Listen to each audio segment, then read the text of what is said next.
I call upon the spirit of the owl, messenger of wisdom. Welcome to the temple of the owl. Merry meet seekers of knowledge, for I am Matt's owl, your host of the temple of the owl, here in the forests of Northern California. This is just a podcast where we're talking about things, helping you live a magical life, and just looking at things a different way. Thank you guys for listening. Thank you for support. Thank you for listening on the Troubled Minds Radio Network. That's KUAP Digital Broadcasting. Shout out to all my Troubled Minds fam and friends over there. Hope everyone is doing good and send everyone a bunch of positivity your way. I like to start the show with what I call the MOD, the message of the day. And today's episode is about the Emerald Tablets of Thoth. Some say Thoth, some say Thoth. But I wanted to do a book review on this. It's a really good book that I recommend that seekers of knowledge should read or at least look at. And just think about it in different ways. And let me know what you guys think about it. But it's a really good book that I learned a lot from it. And I hope that you guys can at least get something out of this. Maybe if you haven't read it or if you have, maybe take away something else. But today's message of the day is a quote. And the quote is, "Read. Believe or not, but read. And the vibration found therein will awaken a response in your soul." And that's from Maurice Doria. And I really like that because I feel there's something else here in these Emerald Tablets. There's something going on in the way it was written. And the person that wrote the book kind of breaks, Doria, he takes it and he rewrites it in his own way. It kind of helps you understand it better. And I'll explain that better here in a minute. But we're going to talk about the Emerald Tablets of Thoth. It's true that the student will read between the lines and gain wisdom. If the light is in you, the light which is engraved upon these tablets will respond.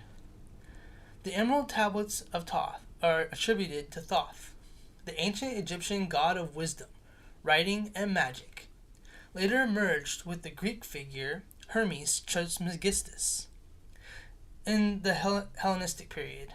According to legend, Thoth wasn't just a god, but an immortal Atlantean priest-king who came to Egypt after Atlantis fell.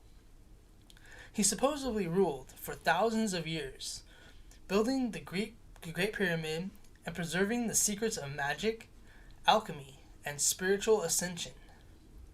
The most famous version we hear about today comes from the Emerald Tablets of Thoth the Atlantean, first published in the 1930s by a man known as Dr. Maurice Doria.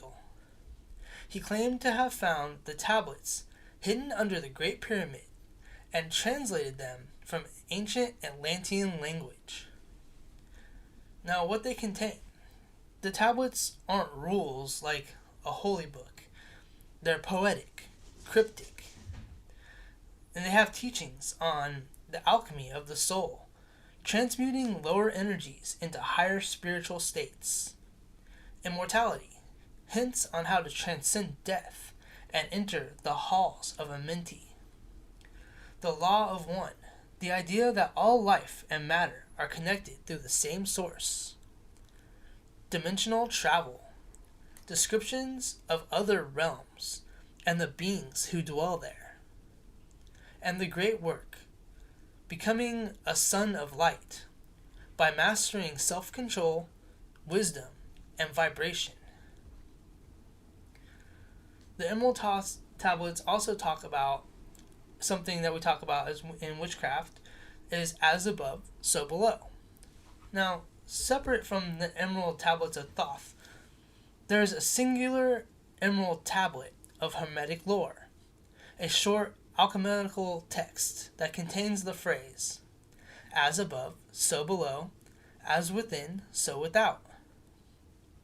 The saying is central to magic and witchcraft and an occult philosophy. It means that the microism reflects the macroism. If you change your inner world, you can change your outer world.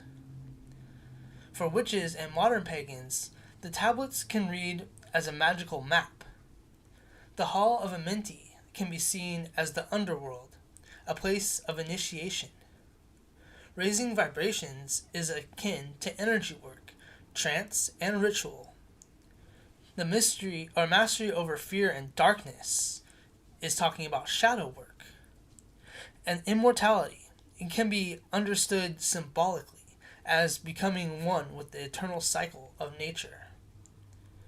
Some witches integrate tablet teachings into meditation, astral travel, and spell work by visualizing golden light or chanting phrases from the text as incantations.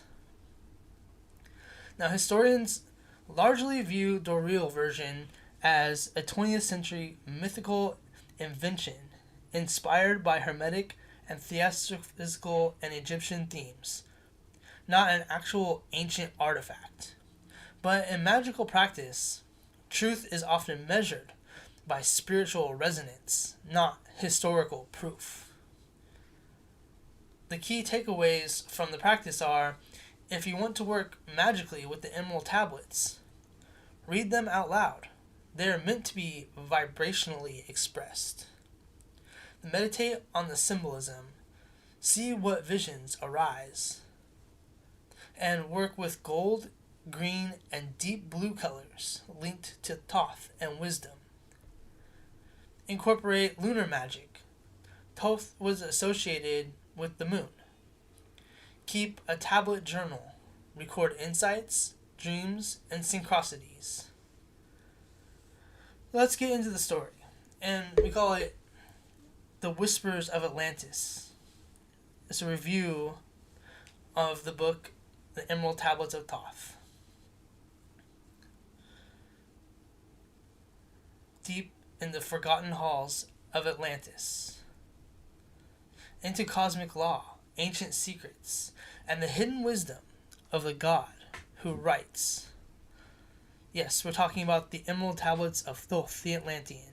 Now, if you've ever worked with Hermeticism, alchemy, or Egyptian magic, you've likely heard the whispers of the Emerald Tablet, a single cryptic text that birthed the famous phrase, as above, so below.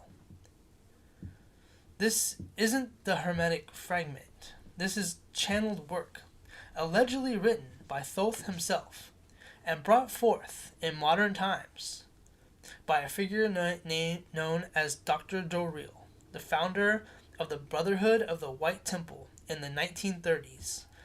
Now, whether you see this as historical transmission or as a piece of visionary occult literature, one thing is for sure. The Emerald Tablets of Thoth is packed with magical, alchemical, and metaphysical insight. So tonight, let's open this grimoire of cosmic thought and explore it through the witch's eyes. Who or what was Thoth? Let's begin with the figure at the center of it all. Thoth, in Egyptian mythology, he is described as an ibis-headed god of wisdom, writing, magic, and the moon. He is a divine scribe, the one who records the deeds of gods and humans alike.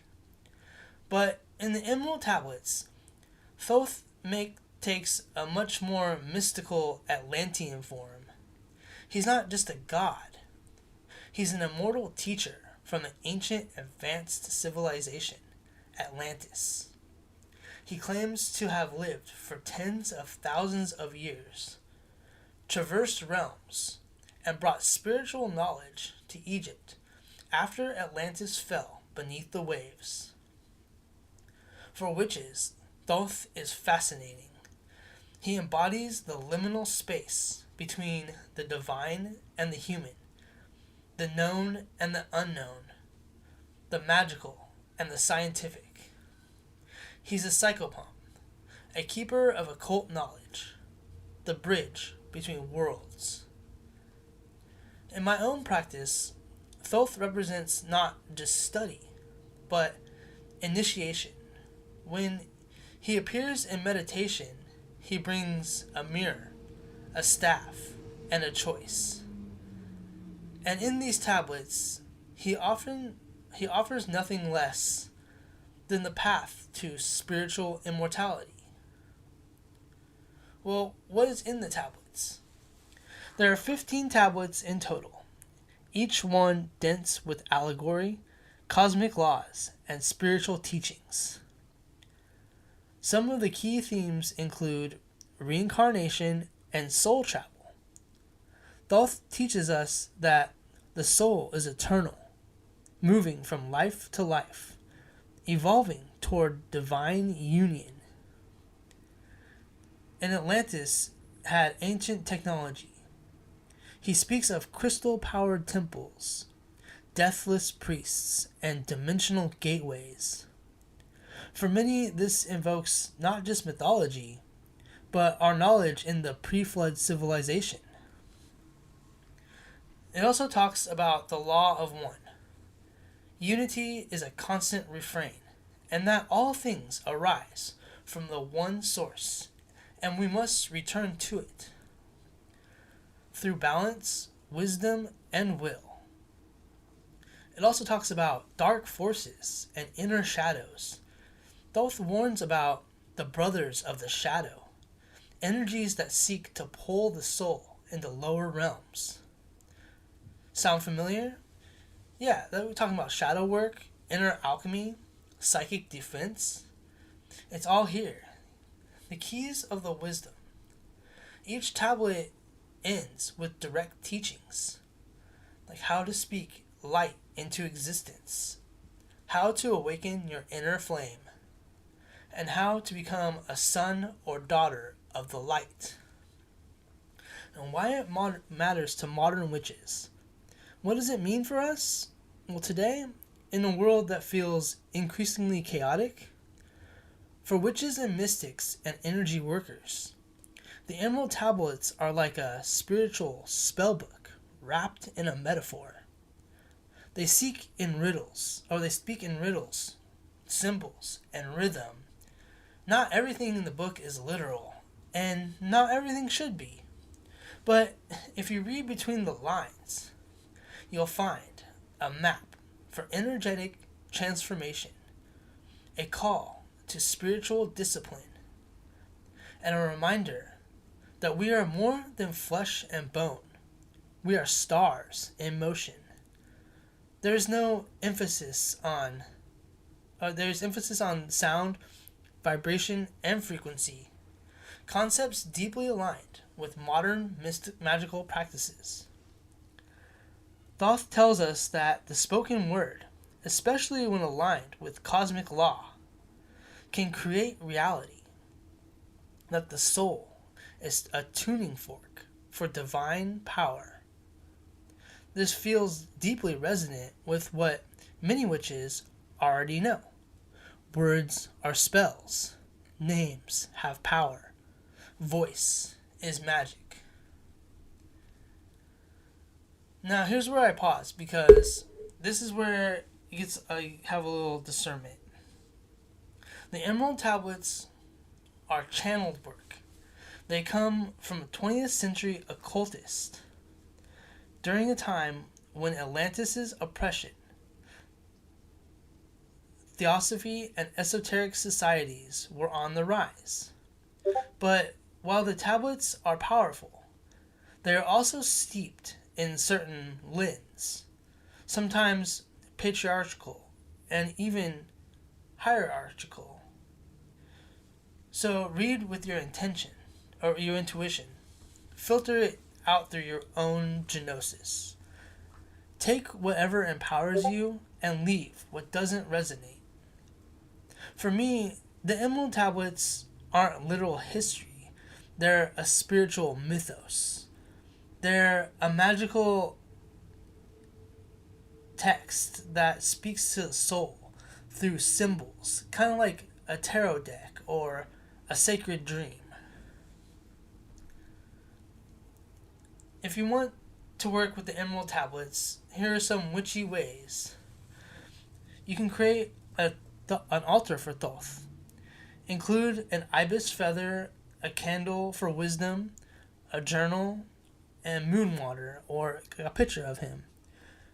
Read the tablet out loud. Focus on one phrase, like let it echo like a mantra. You can also ask Thoth to guide you through the halls of Amenti, the spiritual underworld that he describes. You can use it in divination. You can pull tarot cards to illuminate a message from a specific tablet. And also record your dreams. Thoth often teaches through dream space and trance.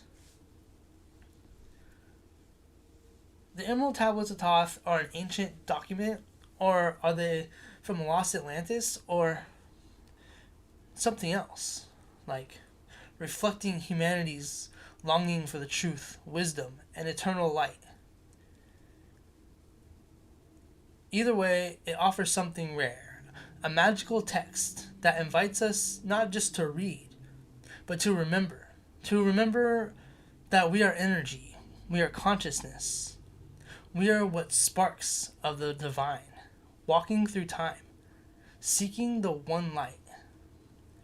So, if you read the tablets, speak their words, let their mystery move through your bones. And I really like these tablets. I like this book. I like the way they did it with Doril, how the book has one column, one side of the book is the actual Emerald Tablets written by Thoth. And then the second side of the book is Doril's interpretations. Now, there's something that I was kind of thinking about too with Doril, and how he may be some sort of psyop, or maybe not real, because he's not an actual doctor. And they did stories about him and his wife when he was leading that cult of the Brotherhood, and they found out, he never went to Egypt, but he said that he went there in astral projection, which is interesting. But I like the way that they split the book into two parts, and it teaches you, as you read the Emerald Tablets, then you read Doril's interpretation of what he was translating, and get those insights of the book. And it's a really good book. It's got a good story about how Thoth was an Atlantean. He came to Egypt, and he was talking to these beings of light. He said they had no form. They were beings of light.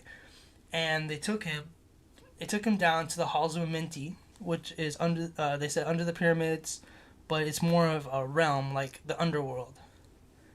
And they took him to Death and told Death that you cannot touch him. He can go in and out of the halls of Amenti whenever he wants. And so that's how he became this kind of powerful being, that he can't die. He could travel back and forth to the underworld whenever he wants.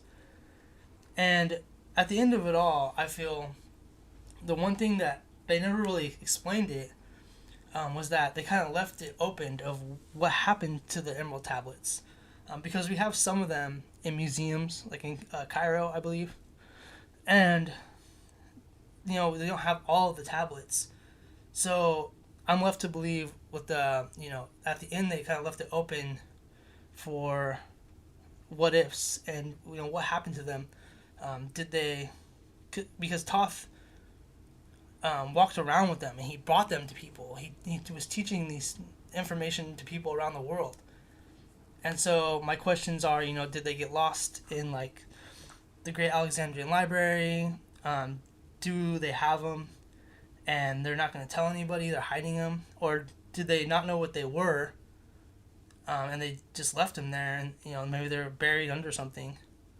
But my final belief is that the pyramids, the books are still under the pyramids, and they're still to this day teaching some sort of initiation into the occult under the pyramids to this day. That's my belief. But they kind of left it open to speculation of what happened to them at the end. Because the tablets cannot be destroyed. They're magically made out of emerald. Thoth like changed their alchemy. But anyways, that's what I believe. I don't know what you guys believe. I would say to read the books and just kind of interpret them your own way, learn from them, and see that however you want to take it, there is wisdom in those books. So I just wanted to kind of talk about those books and that book and how I believe it's a good book we should all read, and just talk about what's going on in them. So thank you guys for listening. We're out of time. Thank you guys for listening. The Temple of the Owl. My name is Matt's Owl. And until next time, thank you guys for listening on the KUAP Digital Broadcasting, Troubled Minds Radio Network. Until next time, keep your light steady, your spirit grounded, and your energy bright. Blessed be. Release the spirit of the owl. For many centuries, witchcraft has been considered evil, associated with the devil and all things dark. Let's break these stereotypes with your host, Matt Sal, of the Temple of the Owl. Let's talk about magic, of the old ways to explore the many roles of the witch, learn the tools of the craft, the history of the science behind this ancient, earth-based religion, on Troubled Minds Radio Network, KUAP Digital Broadcasting.